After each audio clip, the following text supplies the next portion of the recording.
We interrupt your regularly scheduled programming and what was supposed to be Sharks postgame wrap with breaking news out of Las Vegas in the NFL. The Las Vegas Raiders have fired offensive coordinator Chip Kelly, who was in his first year with the team. Chip Kelly, I think, came from Ohio State. Raiders paid him a lot of money and just didn't work out. His offense was one of the worst offenses in the NFL. And he has now been let go after, I believe, 11 games into the season. The Raiders are now 2-9. They fell flat to the Browns today. My thoughts on it is, first of all, I just want to welcome you guys. This was supposed to be Sharks post-game show. Sharks beat the Bruins in a very exciting, very incredible game. And hopefully my guy Ben Cruz can jump on with me in a little bit, just talk a little bit about the game. But we've got to start with this breaking news. Chip Kelly out as offensive coordinator. My thoughts on it is plain and simple that it had to happen. I'm surprised the Raiders actually did it. I didn't think they were going to do it because, the guy got paid like he got paid $6 million a year. They lured him from Ohio State and they paid him $6 million a year, and his offense sucked. Like, let's face it, his offense flat out sucked. Geno Smith looked like crap. They couldn't run the ball. You can say the offensive line was bad and all of that other stuff. He needed to go. But I didn't think the Raiders were actually going to do it because would they eat the money? Because $6 million a year, that's like head coach money, right? That's like firing a head coach. But for them to actually do it, number one, it seems to me that Pete Carroll is going to keep his job because I don't think that you fired Chip during the season if you're not going to keep Pete Carroll. So this move means that Pete's coming back. And then also this move had to happen because Chip Kelly is not made for the NFL. I'm sorry. He's just not made for the NFL. His style of offense, he thinks he's like the smartest man in the room. And he thinks he can just out scheme everybody when, let's face it, all these NFL defense coordinators that he's going up against have like so much level of experience and expertise that Chip Kelly just doesn't. And you just see it. No adjustments. Schemes are crap. He's running a college scheme versus NFL defensive coordinators. Like, it just didn't work. And he had to go and I'm interested to see who the Raiders hire because assuming that they have to keep Geno for another year because they signed him to a big extension. And then, there's not really a lot of great quarterbacks coming out of this draft class anyways. I'm interested to see where they go with the offense. Like, I think that you probably have to maybe I'm trying to think of some offensive names. Shanahan, McVay tree. I know Pete Carroll, when he was in Seattle, when Russell Wilson was having his great years that he was having, he was actually doing it with Shanahan and McVay offense coordinators that ran those offenses, like Shane Wardron and also Brian Schottenheimer as well. As we welcome in a very surprising guest to the program, I didn't even realize he was going to be on. I realized we were going to have him on tomorrow, not tonight, because he's not really a big hockey fan. But if you want to talk some hockey, I guess you can jump in as well. But our resident Raider fan is in the building. James Gonzalez, what's going on, man? Thanksgiving came early for you. Chip Kelly has been fired by the Las Vegas Raiders. What's your thoughts, bro? I mean, it had to happen, right? But I didn't think you guys were actually going to do it. Yeah, I thought they were going to probably wait till the end of the season. I thought you were literally just going to talk about this and then whatever, but man, it's another like rebuild, man. That's what I hate about it. It's another position that needs to be filled eventually. And then I think it was a 3-year deal, right? With Chip Kelly, so it was $6 million each year. And when you think about that, it's just awful the way that that's going down. But you could just tell with the offense. It was one of the worst, ever. Literally. They weren't giving Aston Janty the ball. There were times where they could have ran the ball. And then how many times Geno Smith was getting sacked? I mean, you could definitely say, hey, the offensive line has something to do with it. And it being injured, and then not getting the right players, not having the right wide receivers. Try to say that 8 times in a row. But when you don't make the moves, you trade people away, when you just bring in replacement players, pretty much, this is what you get. And man, it's another failed destination too for Chip Kelly. Think about that. Where has he gone? Where has he left?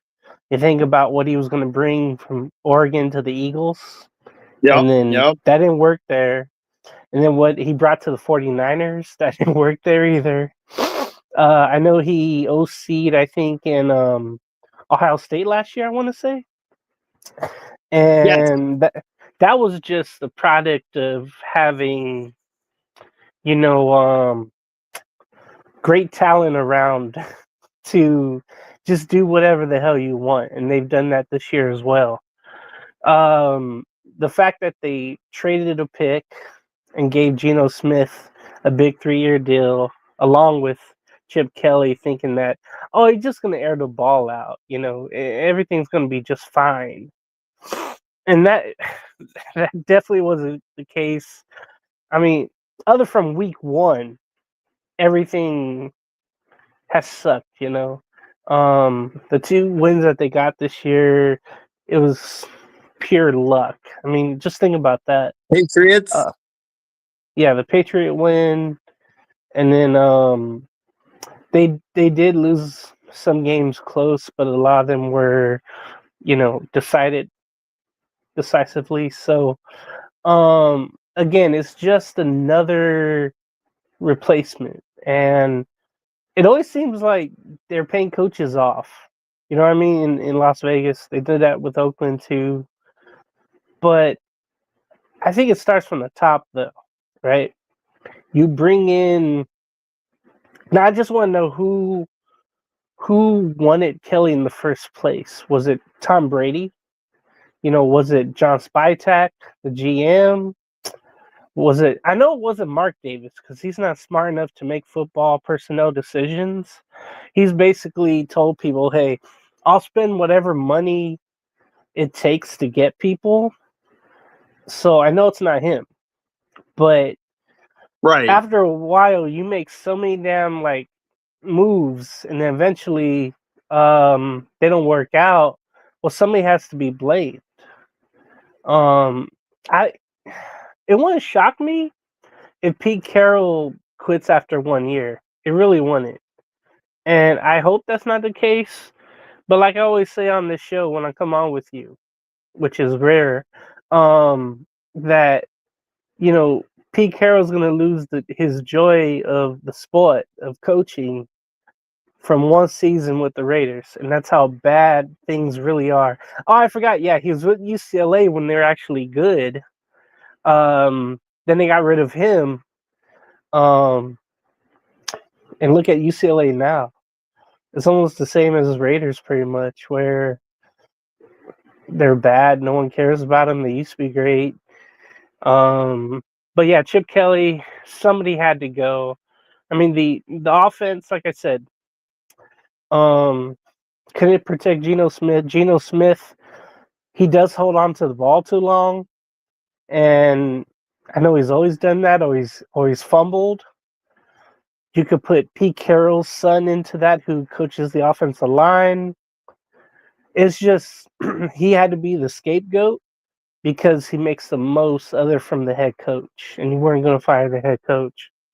A lot of people are celebrating this from what I saw, but there's so much more to go, and yeah, you're still at the bottom, and you're gonna get a top 3 pick, whatever the case is. If you don't mess up like last year and win 2 more games.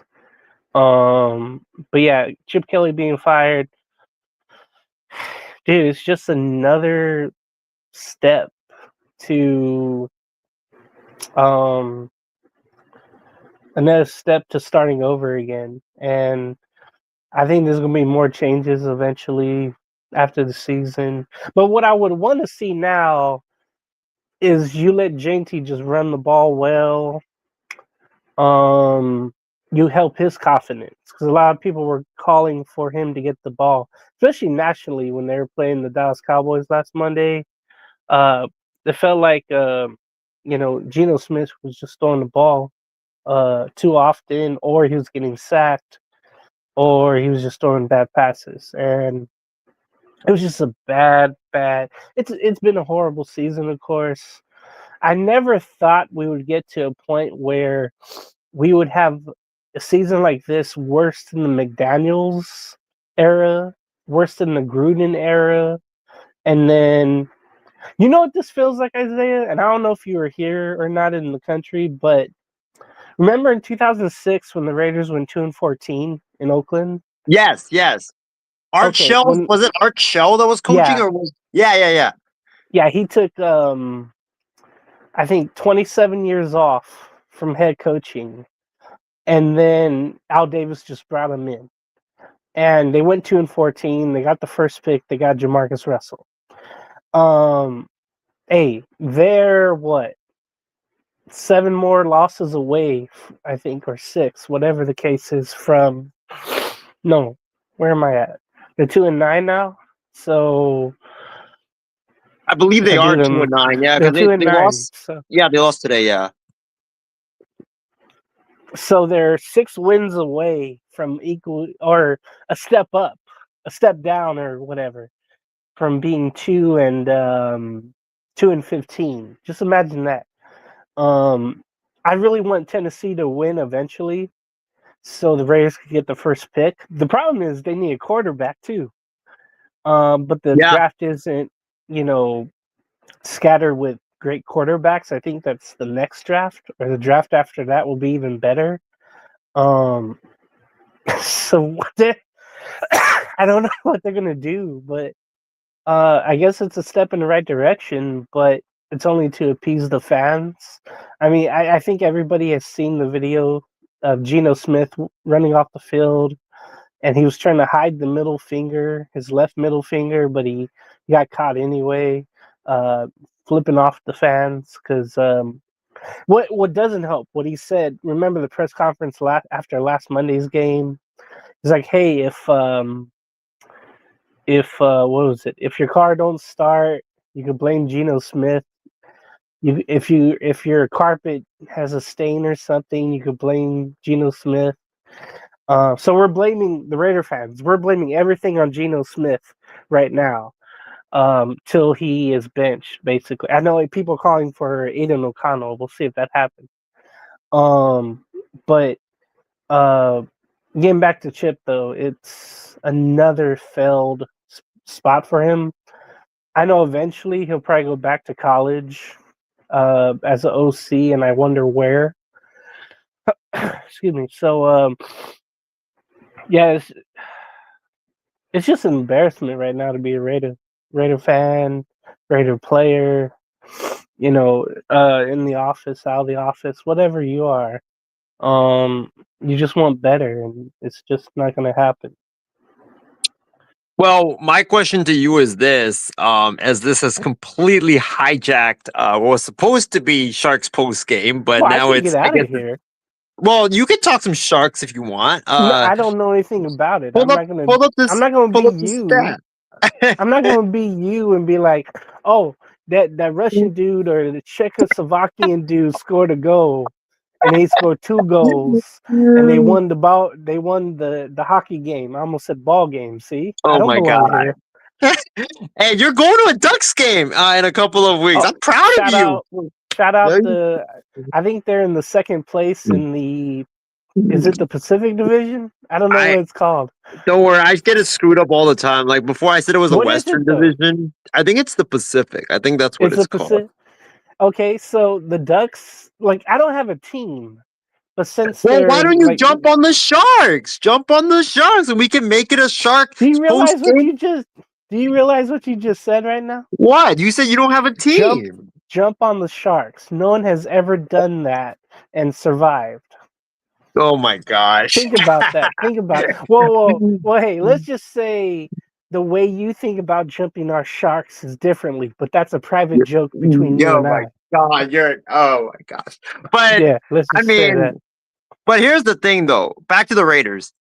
Is Pete gone now? But for me, it's like this move tells me that he's not, because like I don't No, think you let right. him fire an offensive coordinator mid-season and then you fire the head coach. Like that would just be such a whack way to do things. Like I don't think you can Right. do that. So like this means basically Pete's coming back for another year unless he Well, quits. right. That's the thing. That's the thing. I think Spytech got the word from Tom Brady and Mark Davis to say, hey, someone has to go now.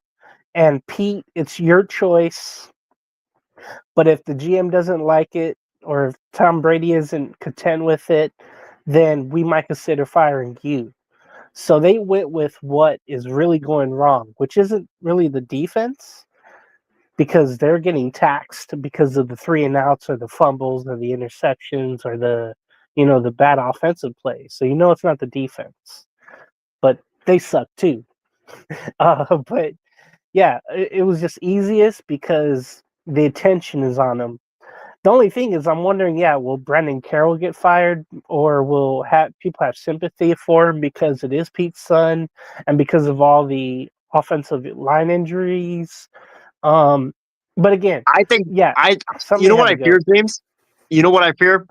I fear that Pete's gonna be like, I can't fire my son, can't do it. And that's going to be the problem. That's going to be the sticking point in the offseason is that he's Right. going to be like, yeah, we're keeping Brennan because even though he's the big problem, because he's my kid. And that's the Right. problem. This is why I hate it when like you hire your kid. It's like, shoot, you can't fire him. You just cannot do it Well, unless it'd be the cool kid if you hired steps your, down. you know what Gruden did? He hired him as, I think he's still in the building too, as a strength coach. Strength coach. Gruden? Yeah, yeah. Yeah. See, that's okay because it's not like strategy. But Belichick, remember with Steve Belichick, I think it is? Didn't he follow him to UNC? Yeah, both of them did. Yeah. Steve is at UNC as defensive coordinator, and Brian, I think, is like as like a offensive coordinator or something like that. By the way, speaking of Chip Kelly, I could see him going to UNC under Belichick because I think that right now North Carolina Yikes. they need a new offense. Like their offense sucks. Their defense is actually one of the best in the country, but their offense is just flat out garbage. And actually it's not Brian Belichick that's the offensive coordinator. It's actually Freddie Kitchens. Remember Oh, him? yeah. Yeah, he's the offensive coordinator at UNC right now. But Belichick and Chip Kelly's got close ties. And I Right. mean, I think Belichick, when Brady was there, he almost was hired as OC. So when McDaniels left, I think. So I could definitely see that. But back to the Raiders, like I don't know what do you do. Like I feel like Carroll and Spytech like are kind of in this like just not aligned. Like I think Spytech kind of Right. wants to build for the Oh, future while Carroll yeah. wants to win. So it's like it just they don't align. Like and then you have and I think Chip honestly was the call of Brady because Carroll and Yeah. him butted heads a lot. Like, and it seemed like Carroll wanted to run the football. Chip wanted to be cute and be creative. And I think, James, if I remember correctly, Pete Carroll sort of like threw Chip Kelly under the bus in one of the press conferences when he said, like, why I don't like, I wish we could run the football more, like run it, like we should just run the football more with Junty and stuff. And then Chip fired back, like, you know, if something has to happen for us to like keep running it and stuff like that. It just seemed like those two just weren't aligned offensively. So I don't know. I'd be curious to see like who you guys hire as the next OC. Like maybe a run heavy coach. I don't know who's out there. That could maybe like bring in that run heavy. Like Well, first of all, you got to figure out who the hell's going to be your personnel. that's true. You That's know, true. that's the first thing that was the problem right away. Was like Pete Carroll. Okay, Pete Carroll. The first point you make about like the direction of the team, right? Pete Carroll's like, oh, I'm a winner. Like everywhere I've been, I've won. So I want to win right away. Spytech, I remember after that win against New England, Yep. was saying, hey, I want to preach patience. We're a Yep. young Yep. team. So right away there was um a thinking divide right there, really. So Casey King mentions, but knowing the Raiders, they will go after I could see that. I those. honestly could see that. Oh God, it You hurts to know laugh that because I've some. been sick since Thursday night. Oh. That rumor has been out there since what, a couple of weeks ago, Yep. Yep. and I would go from one horrible quarterback to another, and the other one would be, Murray, which would be more money too. Um, he has no love or heart for the game. He loves his Call of Duty games, but he don't love the football games. And in Geno Smith, he's worried about getting paid. He's like, Mm. oh, this is why you paid me the big bucks. Remember, he had some type of rant, like at a high school field in the summers. I don't even know where the hell he was, but he was like a volunteer or something, and he was getting into it with someone, like very immature. Yep. So we would go from one immature to another.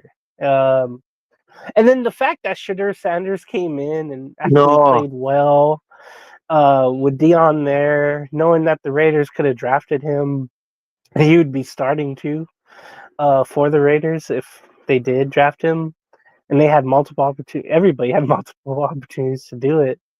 And I always wanted to see Shadur play. I didn't want to see him against the Raiders though. It just happened to be the first start that he had against, the Raiders. But um, Yeah, this is how the season has gone. And again, it just started from the top of the coaching and then of the management where, hey, Pete Carroll says, I want to win now, and I think we can do it with the personnel we have. Spytech basically say, hey, I want to preach patience. We don't have the personnel to win right now. He didn't want to say that, but he was giving little clues. Right. That was a big thing. Carroll trying to save face, but at the same time you have someone being realistic, and I love being realistic. I love doing that. Um, that's why I can actually see Carroll leaving after 1 year. Right. Right. I could really see that. Just say, hey, you guys are so messed up here. I can't do. I'm not used to this. I thought Seattle was bad at the end, but at least we were winning games. Everybody sucks here. I am. It's too hot here, by the way. Too. I am out. Well, I can see that. and guess what? If he does leave, Spytek's gonna get someone from Tampa Bay because that's just like who, and that's not a big issue because I mean Tampa's a good organization, and shout out to, I mean they didn't win tonight, obviously they got blown out, but Oh yeah. yeah, Tampa. I mean Tampa's a good organization, but yeah, it's gonna be interesting what you guys do. I mean you have issues at head coach, offensive coordinator. We don't even know if Patrick Graham's going to be back because the tackling in that game was absolutely putrid today. It's been all year Yeah. long like that. And then the quarterback play, like we don't know who's going to be the quarterback. Is it going to be Geno and you draft someone, or like Casey said, you go with Kyler Murray, Oh, like oh God. oh. But yeah, that's the Raiders firing Chip Kelly. Going away from football. Before you go, James, we got to get into that baseball story because we're going to get into more football and baseball tomorrow when we Why do don't our we just thing. wait for tomorrow? Just wait for But tomorrow. we, Do we your gotta but we gotta talk about it because it's breaking, or it was breaking news of the day. yeah. Since we No, gotta just kind of, wait for tomorrow. You're talking about the Sharks game. Who well, won? the Sharks beat the Bruins 3-1. Wow. Yeah, continuing another stretch of game or wins. I think we're 11-4.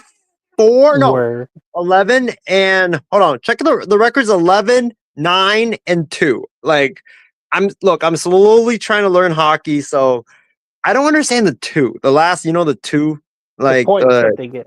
yeah. But hey, they're playing better. Celebrini and those guys are playing much better. They're gelling, which is great. They're doing different, rituals, James, like the one we know you like after the Okay. games. No. But No. I have photo evidence. I can bring it up you're tomorrow. no, but yeah, I mean they're playing good. I mean, it's like the Sharks, James, remind me of like the baby Oklahoma City Thunder, where it's like like Whoa. they have a lot of young talent, and the young talent is just starting to grow and develop, and like you're seeing progress, and I think that's what you want to see. Mm. It's kind of like what like what's it called? Like, yeah, it's like a rebuilding team. You're just like they're showing progress, and it's fun. And I mean, it's the fans are noticing because fans are coming back to games. Like before, the Sharks would Good. average they would average like 10,000 fans per game at the SAP Center, which would sit like about 20,000.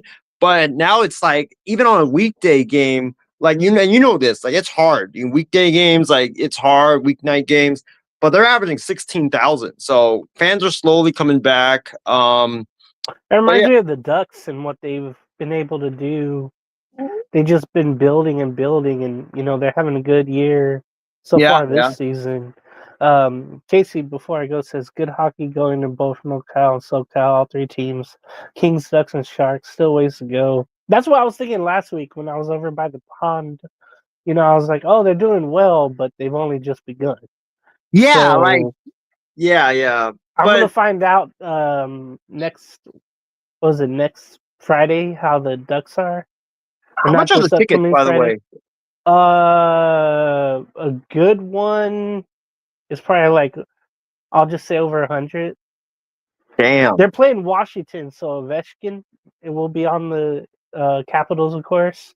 Yep. Are we clowns for being on a show together? Why are we clowns for being on a show together?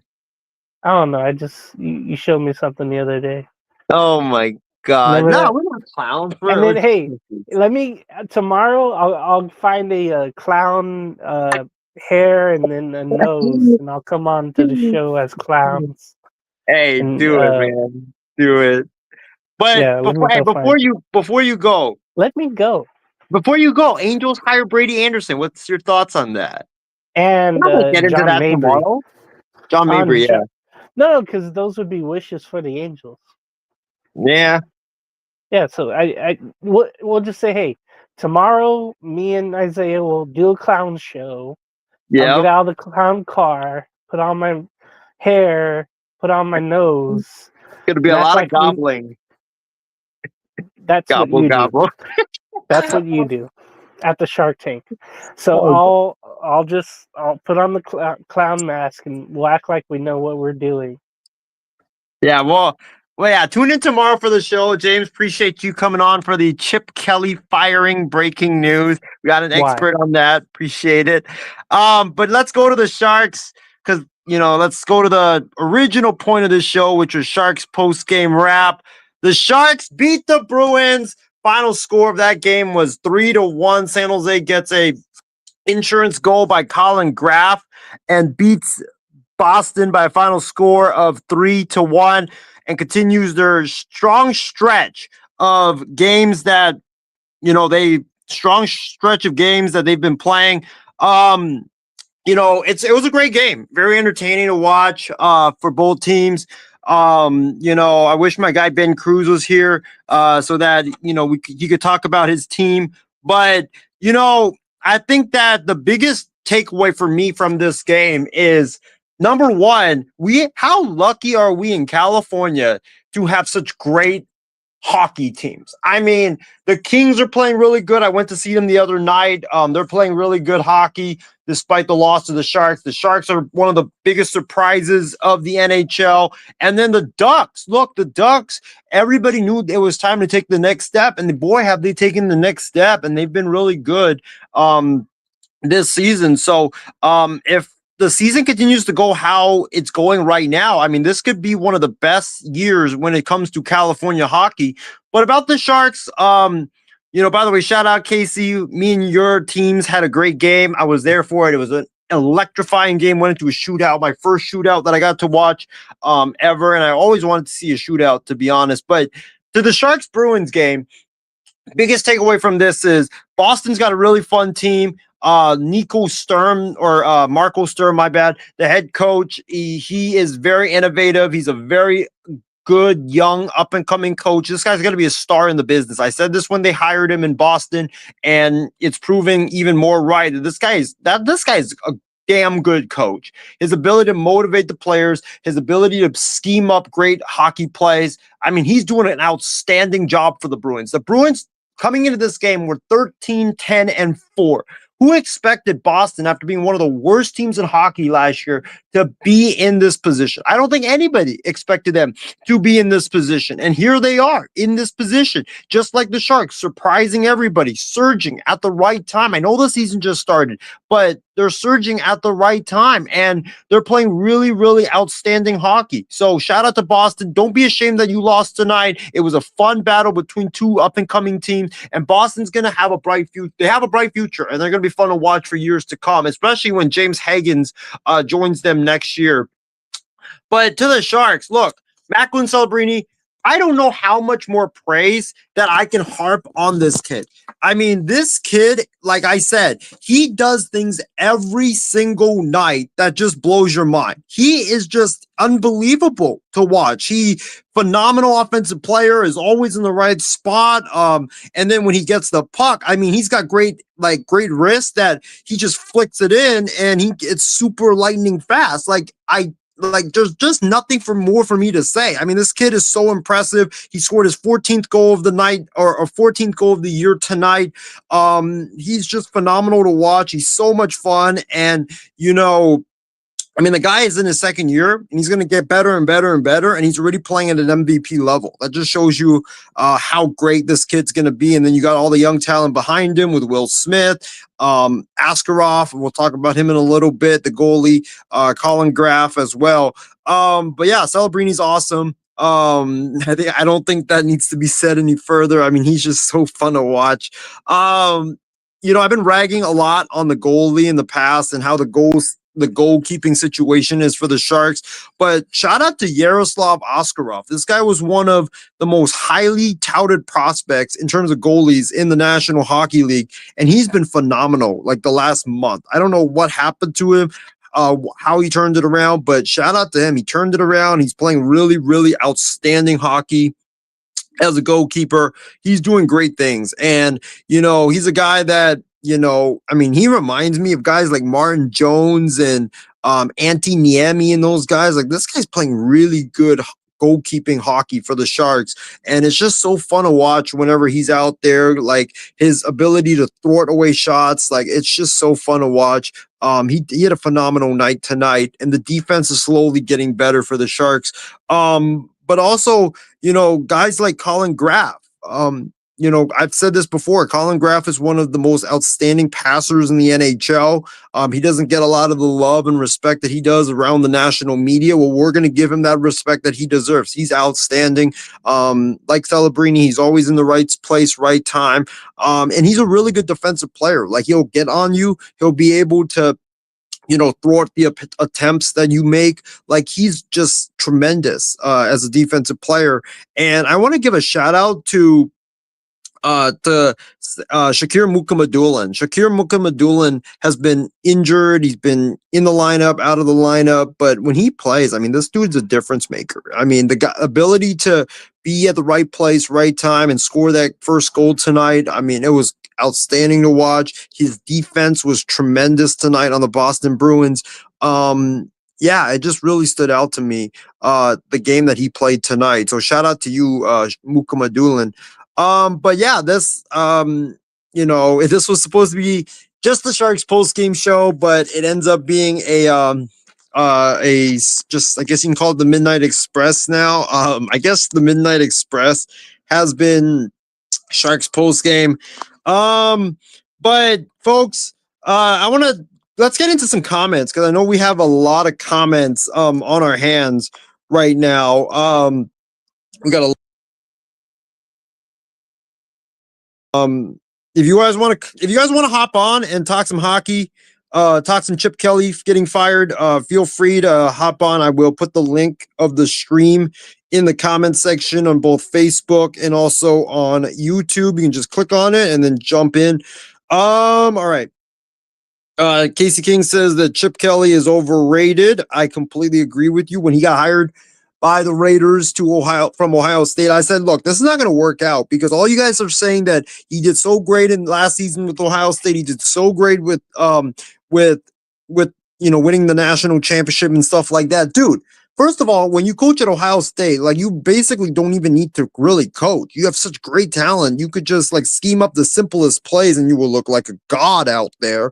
And also, like, with Chip, here's the thing. Coaching in the NFL is different than it is in college. It really is. It's different. And, it's so different that you gotta, you're going up against a bunch of defensive coaches that have a lot of expertise and a lot more knowledge than a lot of these college guys. So, and you're going up against a lot of complex schemes. So, like, I knew when he got hired, this was not going to work out. And sure enough, it didn't work out. Let's see. Casey also says that maybe the Raiders, they can get Mac Jones next year. I mean, maybe, yeah. I mean, I could see it. Cheap 1 year, hold it down type of quarterback. Mac has definitely resuscitated his career. But I could also see, and also, he played for the Patriots. Brady knows him from that organization, so I could see that. But I think for the Raiders, if that happens, you got to bring in a Shanahan-style offensive coordinator that can help him out. Maybe like a Mike LaFleur from the Rams that runs the same system that McVay and Shanahan does. Speaking of head coaching candidate, for the Raiders, honestly, if I'm the Raiders, I'm taking a look at Mike LaFleur if Pete Carroll steps down. Young, fresh, runs the Shanahan offense. He's done a great job with Shanahan and also McVay now in LA. Like, this is a guy that I've been really high on ever since he was with the Niners. I think he's a really bright offensive mind. I would not mind seeing Mike LaFleur as the next head coach of the Las Vegas Raiders. I think that would be a great hire for them. But if not, he can be the offensive coordinator, definitely. But all right, let's get into, since we've started the show, it's kind of been going football, hockey. Let's get into some other NFL stuff. The Bengals lose to the Patriots.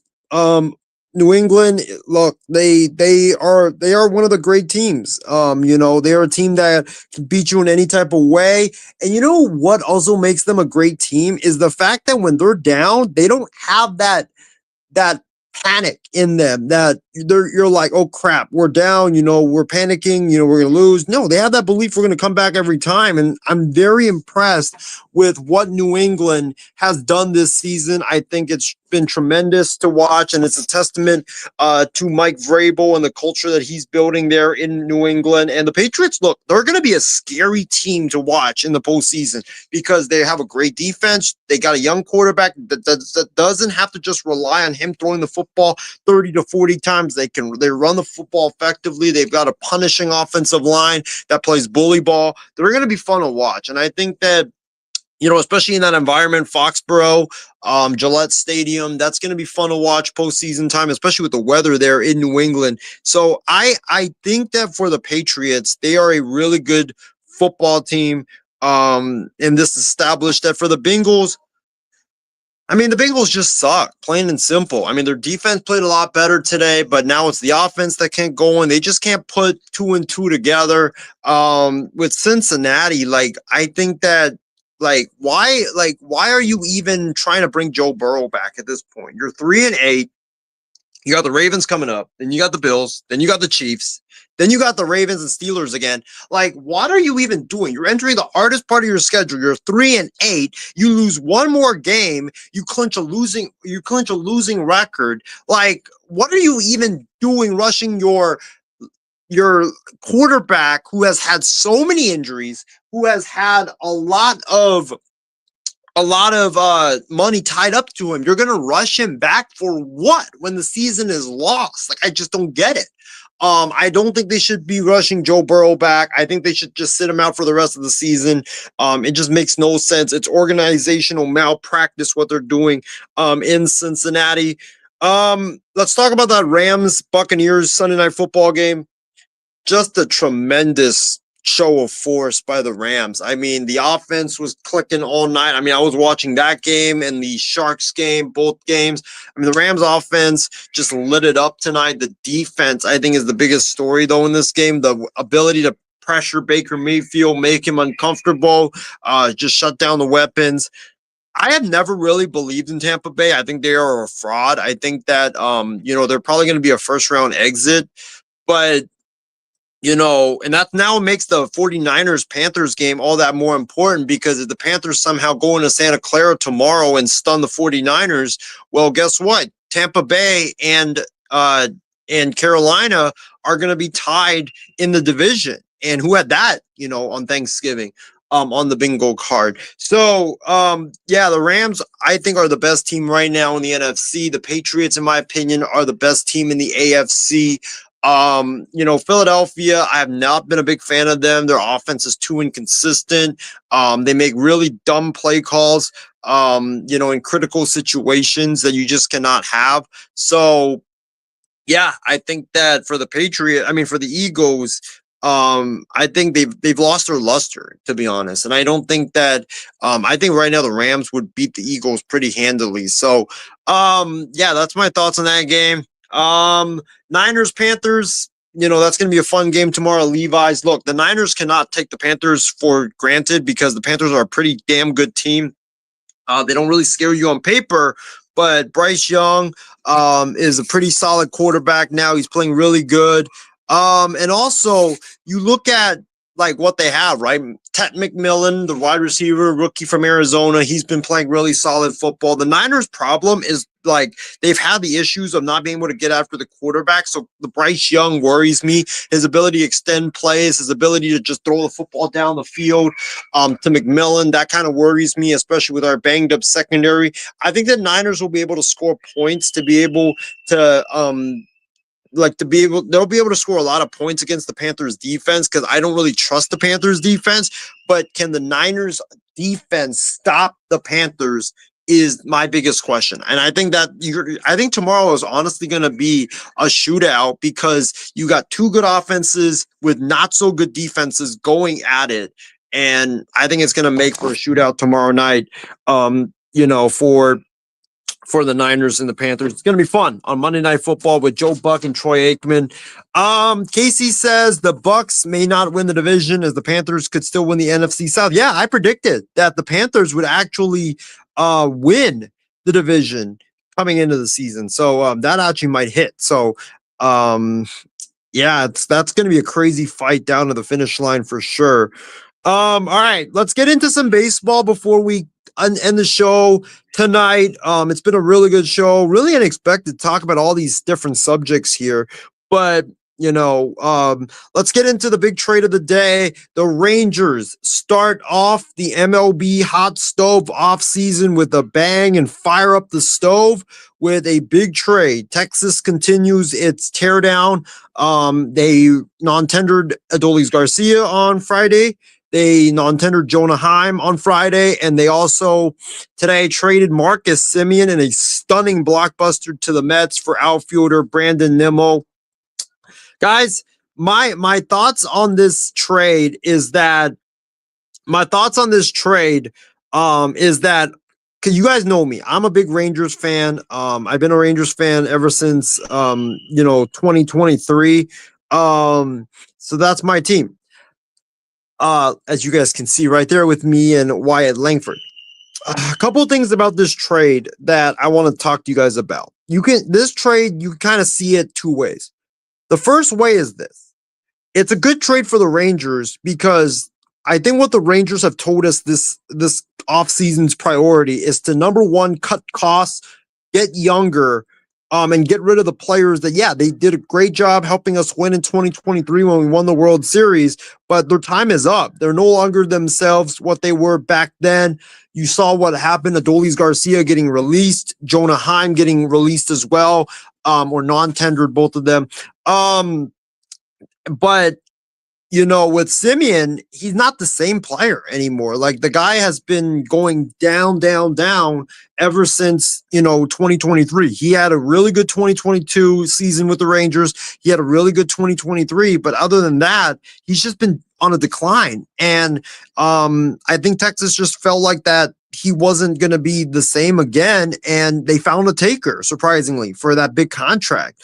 Didn't think someone was going to take him, but they found a taker, and getting Brandon Nimmo was really good, because you non-tendered Garcia, so you lost a lot of power there, but you replaced him with a guy in Nimmo who batted 265, hit for average. He's also really good when it comes to slugging home runs. He hit 26, I believe, and drove in a lot of RBIs. This guy, puts the ball in play. He hits for power. He hits for average.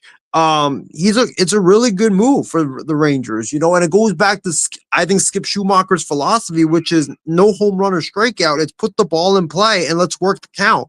And I think that this is really good. I like the move to get Nimmo. I've always liked Nimmo as a player, and I think he will fit in seamlessly in Arlington. I'm just sort of sad that the core of 2023 is over. Semien's gone, Adolis Garcia's gone, Jonah Heim is gone.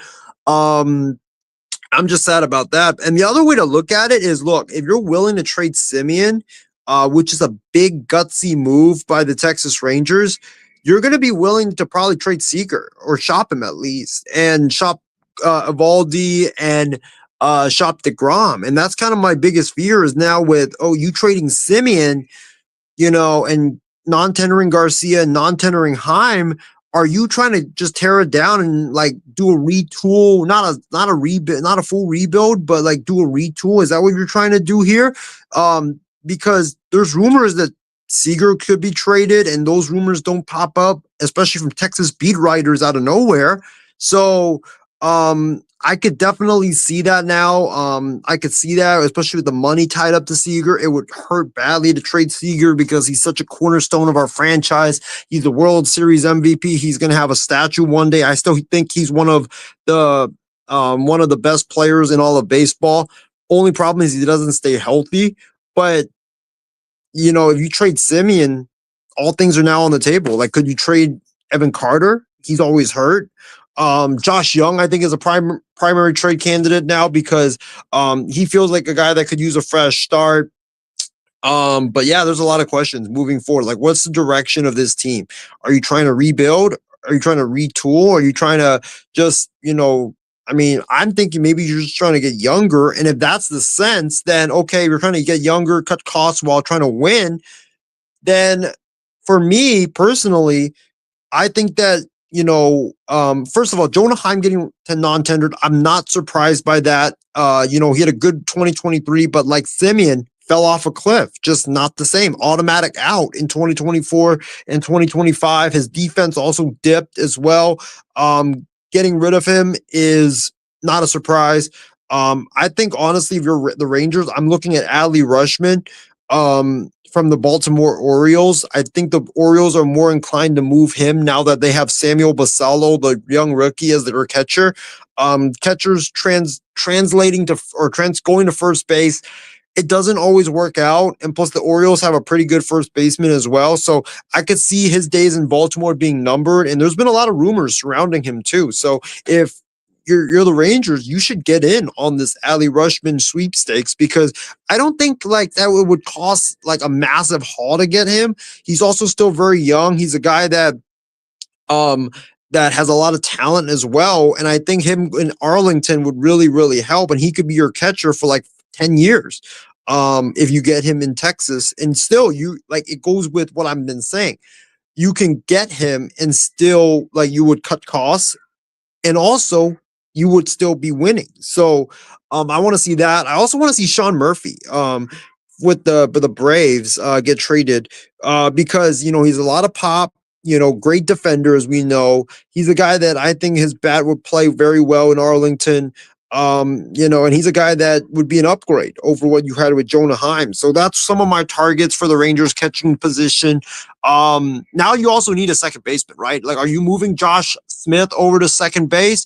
Are you like going to trade Josh Young? I don't know because I know his name has been floated out there. You're trading Seager. Like, if you trade Seager, like obviously you're going to be in a rebuild. But if you're interested trying to cut costs and win, then I think a couple candidates: Luis Ariz, who has connections with Skip Schumacher, the new manager of the Rangers from his days with the Marlins. He's a guy that puts the ball in play, contact hitter, fits everything that the Rangers are looking for. And also, how about Alex Bregman? I mean, the Rangers have said, yeah, we want to cut costs, but I mean, you need a second baseman now. He played second base in Boston for a little bit last season. He also could play third. You could trade Young and you could put him in third and, have Seager at short. That would definitely fortify your defense. But yeah, I think that's definitely what it's going to be a fascinating offseason for the Rangers. This is the start of it. I think Texas is definitely going to lead the way when it comes to the moves. I mean, they already started off the hot stove season with the bang, but and I want to see Merrill Kelly back. I think Merrill Kelly, you traded a lot to get him. You got to sign him again. Like we need a win with pitching, right? And we got Leiter, we got Evaldi, we got DeGrom. I mean, I think you got to bring back Merrill Kelly. He was pretty solid for Texas down the stretch. But anyways, guys, it's been a great show. I appreciate everybody for coming on tonight. Thank you so very much. We're going to have a Thanksgiving special tomorrow night with myself and James Gonzalez and maybe more guests. So tune in tomorrow night. We'll talk football. We'll recap the entire NFL slate. We're going to get into some, including Monday Night Football. We're going to get into some NBA stuff. We're going to get into some baseball and stuff like that and some Thanksgiving fun. So you don't want to miss that. But guys, it's been a great show. Appreciate everybody tuning in to the Midnight Express. But until then, stay safe, stay healthy, and happy holidays, guys. Happy holidays and happy Thanksgiving. Have a good night, everybody.